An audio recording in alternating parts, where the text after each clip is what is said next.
دین خواہشات کے بجائے احکامات کے ماننے کا نام ہے. یعنی آدمی کا جی کچھ چاہتا ہے اور حکم کچھ اور ہے، تو دین خواہشات کے بجائے احکامات کے ماننے کا نام ہے، یہ اس کا عنوان ہے. یہ حضرت تھانوی کے ملفوظات میں سے ہے.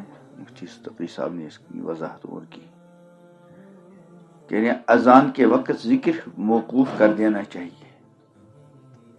ذکر کی حالت میں اگر اذان ہونے لگے تو ذکر موقوف کر کے جواب ہی دینا زیادہ مناسب ہے.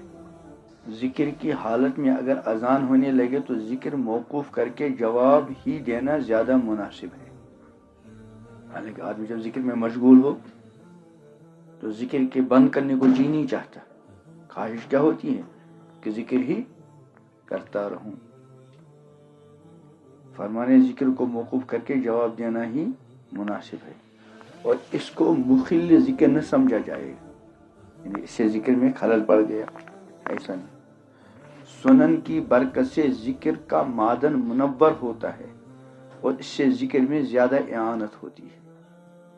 اب مفتی تقی صاحب اس کی وضاحت کر رہے ہیں.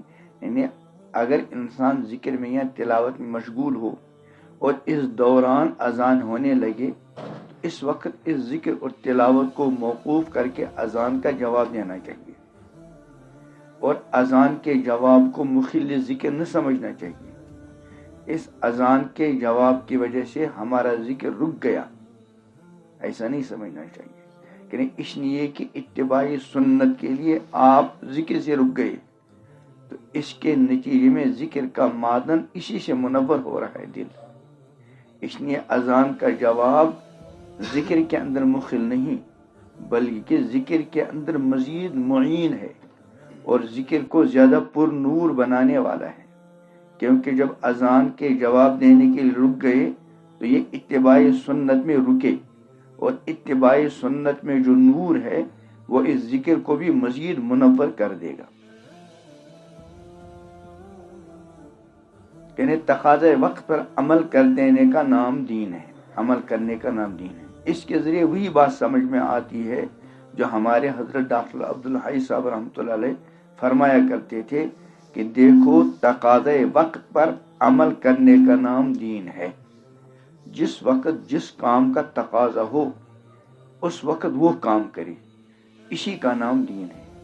یہ نہ ہو کہ اپنی طرف سے تجویز کر لیا کہ ہم تو فلاں کام کریں گے، اب فلاں کام کرنے کی فکر ہے، اگر درمیان میں کسی دوسرے کام کا تقاضا آ گیا تو دل کڑ رہا ہے اور رنجیدہ ہو رہا ہے کہ میں نے جو کام تجویز کیا تھا وہ نہ ہوا.